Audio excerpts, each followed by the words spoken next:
देखिए भाज्य और अभाज्य संख्या। अभी तक आप लोगों ने पढ़ा क्या क्या पढ़ा है अभी? स्थानीय मान, फेस वैल्यू और प्लेस वैल्यू। स्थानीय मान क्या होता है और अंकित मान क्या होता है, क्लियर हो गया? ठीक है ना। अब देखते हैं भाज्य और अभाज्य। जब सब लोग सवाल लगाते हैं तो उसमें आता है सवाल में कि कौन सा भाज्य संख्या है, कौन सा अभाज्य। भाज्य मतलब जो दो से कट जाए और अभाज्य मतलब जो दो से कट जाए। नहीं सर जी, भाज्य माने जो हाँ? भाज्य मान अभाज्य यानी कि सर जी जो कट जाए, अभाज्य माने जो ना कटे, अपने ही संख्या से कटे। ये नहीं है कि केवल दो ही से कटे। सुनिए, भाज्य और अभाज्य की परिभाषा क्या होती है। भाज्य वह संख्या होता है जो एक से कटता ही है और अन्य संख्याओं से भी कट जाता है और अन्य संख्याओं से उसके टुकड़े किए जा सकते हैं, वो भाज्य होता है। किसी भी संख्या का जब हम कई टुकड़ा कर देते हैं, ठीक है ना, तो वो भाज्य हो जाएगा। अब किससे करेंगे, कोई गारंटी नहीं है कि मतलब दो ही से ही कटे। 3 से भी कर सकता है, 4 से भी कर सकता है, 5 से भी कर सकता है, ठीक है ना। एक से कटे और अन्य संख्याओं से भी अगर जो कट रहा है तो वह क्या है, भाज्य।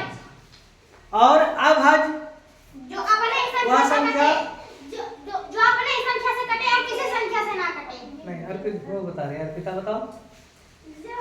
हाँ, अपने ही संख्या से कटे और किसी दूसरे से ना कटे। कैसे नहीं कटेगा?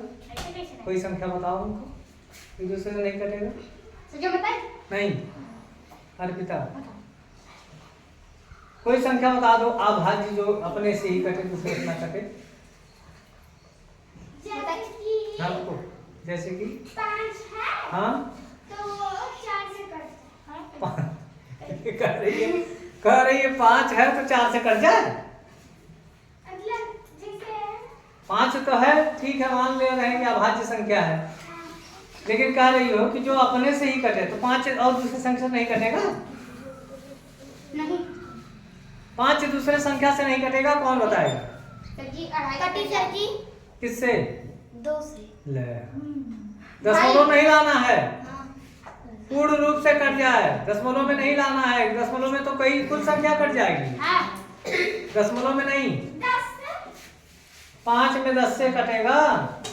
सर जी हम बताइए हाँ, अभाज्य संख्या। नहीं 5 वो कही है कि ऐसा संख्या जो अपने से कटे वही अभाज्य है। बताइए तो अभाज्य क्या अपने ही से संख्या से करता है और किसी से नहीं करता है? एक से करता है। वही चीज पूछना चाह रहे हैं कि वह संख्या जो एक से कटे और स्वयं से कटे वह संख्या क्या है? अभाज्य। तो वह संख्या जिसके कई संख्याओं से उसका विभाजित किया जा सके वो भाज्य हो जाएगा, ठीक है ना।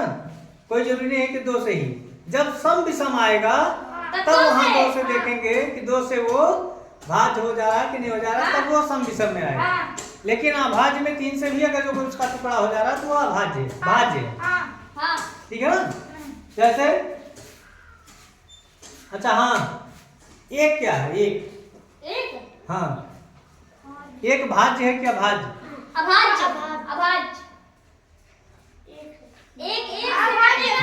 देखिए, एक को ना अभाज्य में रखते हैं ना भाज्य में, इसको कहते हैं सिंहासनारूढ़।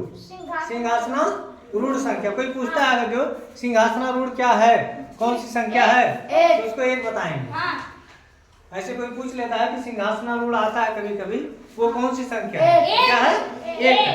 वो ना भाज्य है ना अभाज्य, ठीक है ना। तो क्लियर हो गया। वह संख्या जो एक से कटे और स्वयं से कटे वह क्या है? अभाज्य संख्या।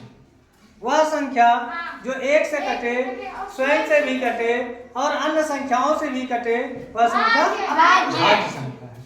भाज्य संख्या जैसे मान लीजिए 4 है, 4 किससे किससे कटेगा?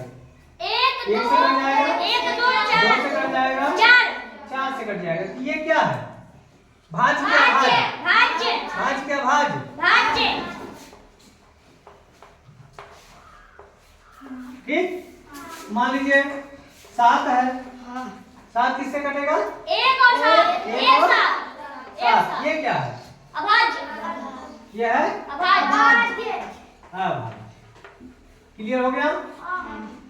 3 कि मतलब संख्याओं में जब 1 से कटेगा स्वयं से कटेगा तो अभाज्य, जब 1 से कटेगा स्वयं से भी कटेगा और अन्य संख्याओं से भी कटेगा भाज्य संख्या। क्लियर हो गया?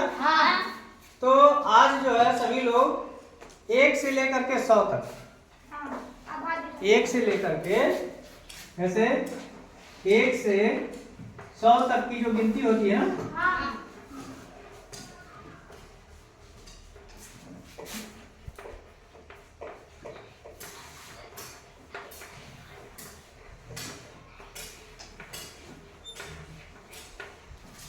भाज्य अभाज्य साधना है।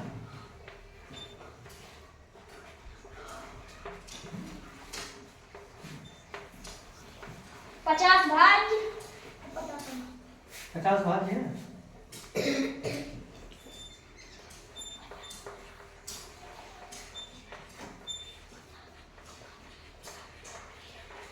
ठीक है ना? अलग अलग लिखना है कौन सा भाज्य है कौन सा अभाज्य। जैसे हम इसको बनाए हैं उसी तरह एक लिखेंगे, इसका ये 1 से कट रहा है, ये तो क्या है? भाज्य है ना अभाज्य। क्या लिखेंगे? ये ना भाज्य है ना अभाज्य। क्या है? सिंहासन। दूसरा आ गया 2 किससे कटेगा? 2 से 1 से 1 से और 2 ये क्या हो गया? क्या हो गया? अभाज्य हो गया। ठीक। ऐसे इसी तरीके से ऐसे लिखेंगे, यहाँ लिखेंगे ये अभाज्य है, ये अभाज्य है, ये भाज्य है, मतलब ऐसे लिख करके लेकर के आएंगे सभी लोग घर से। ठीक है ना? क्लियर? अभी डाउट है किसी को? नहीं। हाँ? कल ये मत कहना कि सर जी नहीं आ रहा है।